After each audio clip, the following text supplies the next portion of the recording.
Herkese salam, kanalıma ve videoma hamınız hoş geldiniz.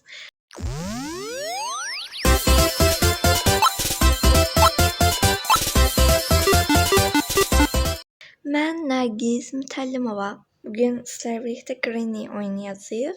Granny Chapter 2. İnşallah demeyeyim.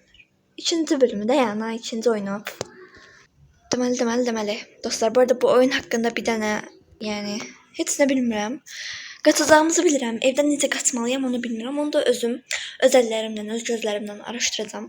Granny-yə ən çox qardaşım baxır, yəni Yusif baxır. Baxan deyiləm. Allah, ekranımın ışığı niyə yanmır?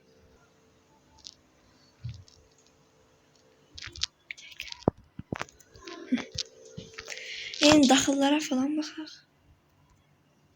Səsi eşidirlər bu aradalar. Yoxdur heç nə. Tupoy Nergiz.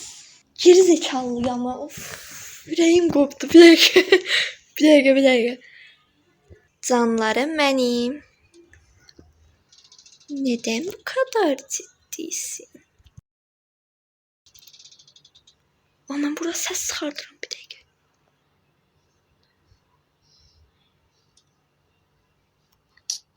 Tüpürüm de sifət be. Normal bir hayatımız varmış kimi uyanırıq. Əlimizi üzümüzü yumac edirik, tamam mı? Bir şey eləyə bilərik. Bir dəqiqə mən bura gizlənim. Baxın nə edək? Gedək, oradakı şeyi bağlayıb açaq. Sonra mən qaçım bu tərəfə. Biri en azından aşağıda olduğunu bilək, hə? Çıxaq yuxarı. Nə qədər ağıllıyam. Gördünüz mü?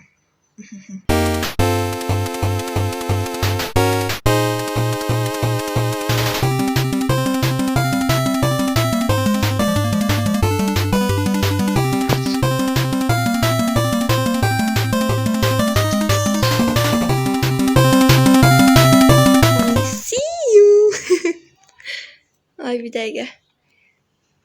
Gerildim. Ayak sesi eşidirəm. Anormal bir şeydi, bir dakika. Oturdum. Çıxdık yuxarı.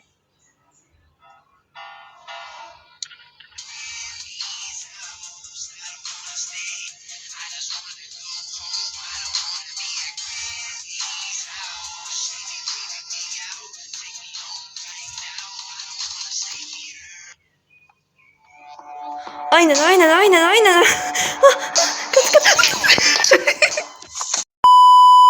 Rezil olduk baba.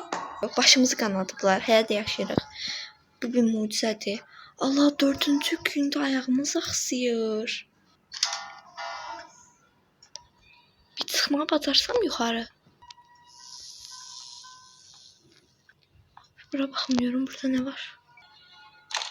Tamam, ses yoktu. Yoksa var. Var diyesen. Oyun hakkında bir tane bilgim olmadığına göre.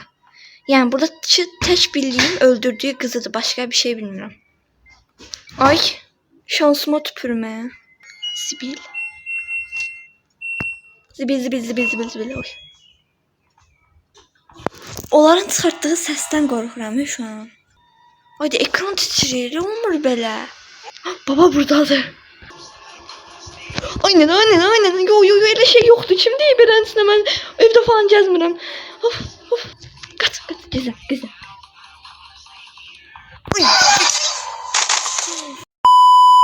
İndi dostlar, ölüme bir adım daha yakınım. Bu arada o oranı bilmirdi. Kesin YouTube videolarından baxıb öyrənib. Oranı bilmirdi bir kere, tamam mı? Kim öğretti? Hansı insan öğretti onu? Haram zıkkım olsun. Bir tane gedim ölüm çünkü axsı oynayamıram. Öldürün beni. Çıxıram qarşınıza, istədiyiniz onsuz da budur. Öldür beni baba.